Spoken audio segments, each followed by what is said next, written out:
Yung panggilid mo, boss, ano yung laman nito? Straight JBT. Straight JBT. JBT pulley, JBT torque torque drive. drive, bell. Bell din. Bell din, Bola, tsaka center spring clutch spring. JBT lahat. JBT lahat. Ilang anong sukat ng ano mo? Springs? Sa spring 1515 parehas. 1515 sa spring, tapos dito sa bola 910. 910 yung bola. So in total 27, 30, 57 grams yung bola, hindi ako nagkakamali.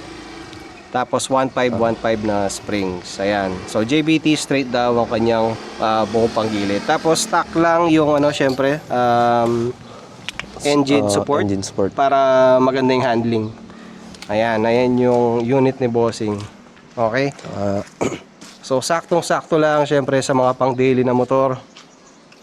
Ayan, pero pasok na pasok pa rin sa Apex. Lalo na syempre hindi lang build yung tinitignan, pati yung ugali ng unit owner syempre.